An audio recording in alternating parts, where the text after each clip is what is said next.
I didn't get it then, but now I understand. I was a student at Johnson University. I was a senior. And I went to Dr. Reese's office. Dr. Reese was a phenomenal professor.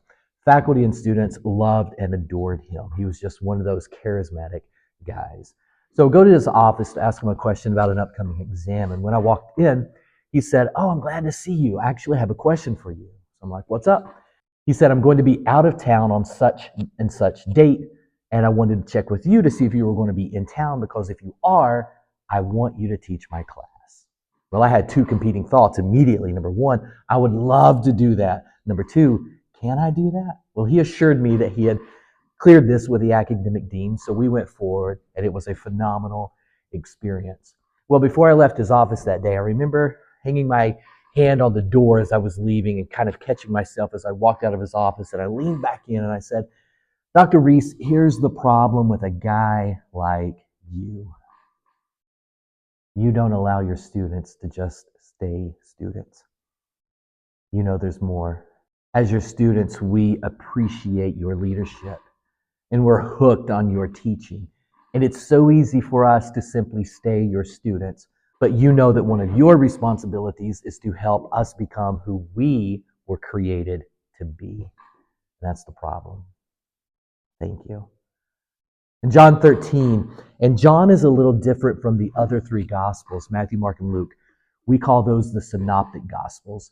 They're very similar, but John is different. In John chapter 13, the chapter opens with an evening meal that is being shared between Jesus and his disciples. Jesus does something that shocks everyone in the scene. He washes their feet, or at least he starts to wash their feet. And as you read the story, you see that tension develops between Peter and Jesus. And Jesus has to tell Peter, "Hey, you don't understand what's happening now, but later on, you'll understand." Well, Peter simply says this, John chapter 13, verse 8. Peter says, "No, no, Jesus, you will never wash my feet." I participated in a foot washing several years ago. I had created this setup for a Sunday morning service, and I invited anyone who wanted to participate to come up onto the stage and actually have their feet washed. Well, here's what I remember about that moment. One, there was uncomfortable curiosity. Looking around the room, you could see that everyone wanted someone to participate, but no one wanted to be that participant. Until one lady said, "I'll do it." She come up to the stage and I washed her feet. I also remember that it was interesting that only one person out of a very sizable group accepted that invitation. But what I remember most is that neither I nor this lady knew what to expect. It was different. And I imagine that's how Peter felt. It's interesting to read this story and to consider that when we talk about humility, it's easy to talk about humility before our God, but when we talk about humility of our God before us, well, that's difficult. That's a role reversal.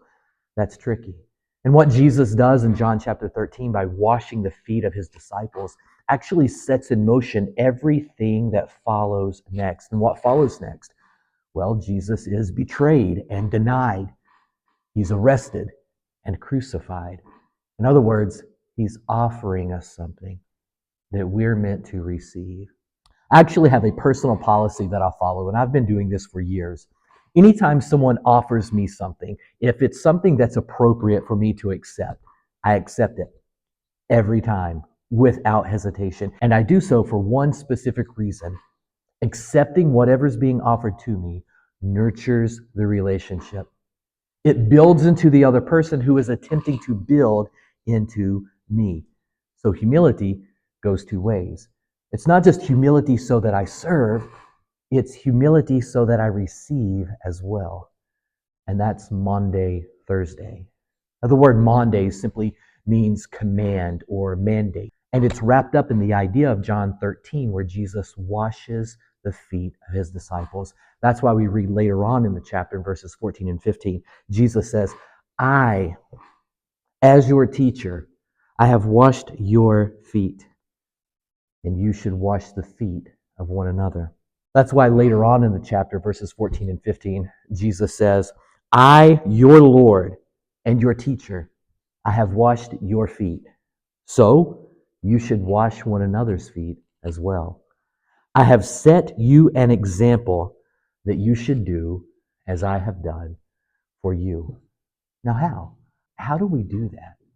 Well, as you continue reading the New Testament outside of the Gospels, you see that the Apostle Paul actually suggests how to do this to one of the local churches. We know this as the letter written to the church at Philippi or Philippians. And in chapter 2, verse 4, Paul simply says, each of you, that's every one of you, each of you should look not only to your own interests, but to the interests of others. Now, the tricky part is this. What happens when the interest of someone else is an interest in serving us? Father, guide us to receive what you are calling others to give. In the name of your Son,